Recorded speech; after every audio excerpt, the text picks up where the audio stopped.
Hey everyone watching this, I'm Shady Leveling, a final year undergraduate at the London Interdisciplinary School. I'm sharing preliminary findings from my second year pilot study research I continue to work on in my final year at university. I study nature connectedness, how humans relate to the natural world through creative arts. The UK is the least connected country in the world. Nature connectedness is, as Mayer and Franz described in 2004, an individual sense of emotional and cognitive connection to the natural world. Professor Miles Richardson finds that nature connection flourishes where people seek deeper meaning and resonance with the natural world. Connection is about genuine relationship, not just touching grass. But researchers question whether language based methods can capture spiritual relationships at all.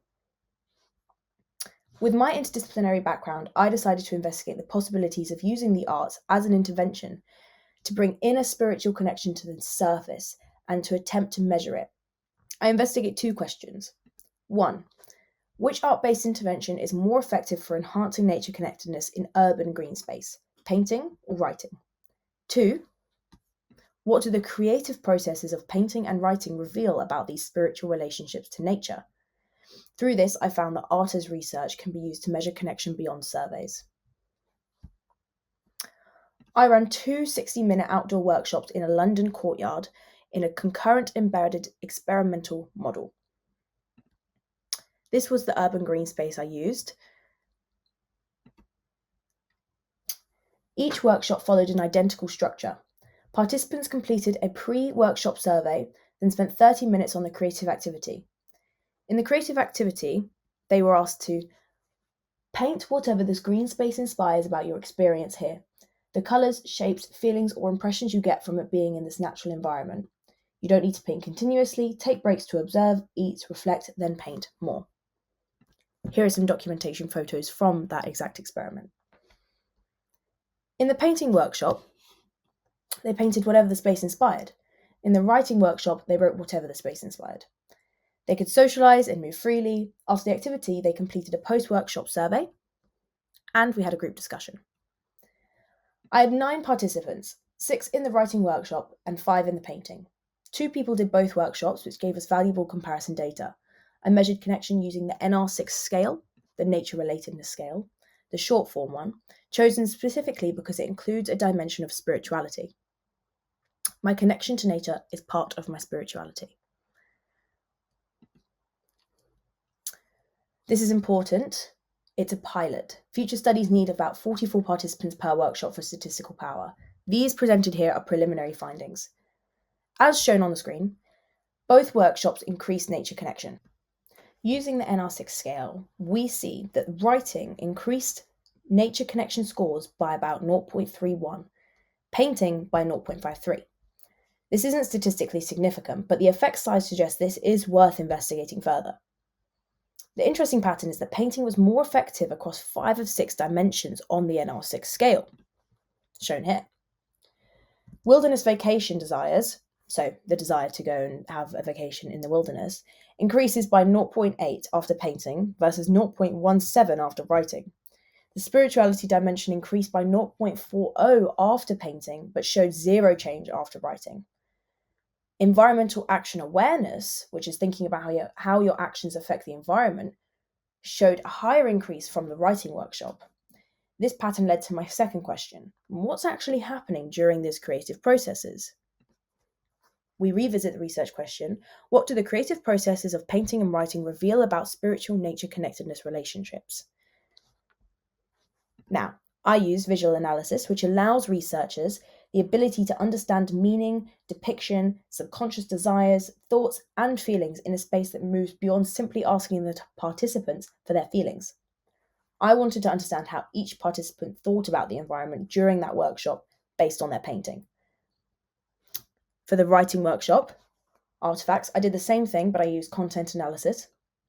And for my within subjects design, I used text-image relations analysis, which values text as an equal to imagery. Using these techniques, we can see that painting shows that participants use their imagination to inform their creativity. One participant painted flowers that weren't in the courtyard, roses, tulips, all floating like doodles.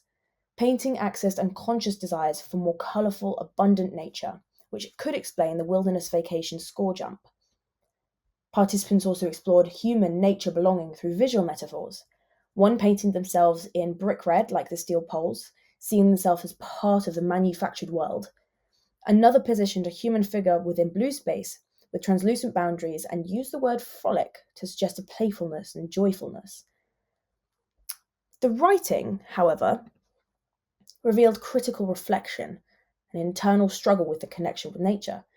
Writing prompted environmental grief, interconnection, and self-reflection. No one was asked about the climate crisis, but most participants did think about this and considered this in their writing artifacts.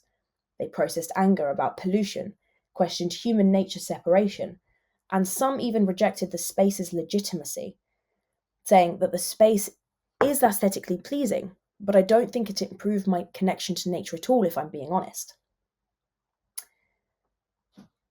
Now, to round up with a couple of key insights. Interdisciplinarity necessitates integration, which is why I present my findings in this integration table here. Painting helps people feel more connected through their body and emotions, whereas writing helps people think more deeply about their relationship with nature and reflect on it in a critical way. They think about how painting felt to the participants. One person said that painting cleared my head while writing made me overthink everything. Painting increased that spiritual connection we measured. Writing didn't change it at all. But writing did something else. It made people think more about how their actions affect the environment. Both activities made people question these manufactured spaces, but painting made them wonder about how humans fit into nature. Writing made them think about what we were doing to the planet. The key idea here is that painting and writing work in completely different ways and get us to reflect on our relationship with nature in completely different mechanisms. Some critical reflection of my own. I assumed everyone would see the courtyard as a real green space, and they didn't. This matters because most city dwellers can only access these small urban parks, and they can't get into forests. But these manufactured spaces made some people long for real nature. For others, it reminded them of what we've lost. So my big question now is, does it matter if people think a space is real nature or fake nature? Does spending time in these urban parks help people appreciate the nature around them? Or does it just make them sad about the environment? These aren't just academic questions. This affects how we design cities and how we think about mental health in urban areas. This work shows a few important things that I think should be key takeaways here. The first thing being, painting and writing work in very different ways. Painting helps with emotional and spiritual connection, and writing helps people think about their actions and the climate. Secondly, whether people think a real space in nature has to be of a certain kind of green space. And finally, the interdisciplinary research for nature connectedness requires integration. This research is really important for understanding that we need to understand how these interventions work in order to create effective interventions with the outcomes that we truly desire. Do we want people to simply reflect on their relationship with nature, or do we want them to think about environmental grief and ecological loss? Do we want them to form a real relationship with nature, or do we want them to feel sad about the things we've done to the climate? Arguably, we need both, but in different environments with different kinds of people and different stakeholders, we might want to prioritize different kinds of relationship. And I think this is really important research for that reason. Thank you so much.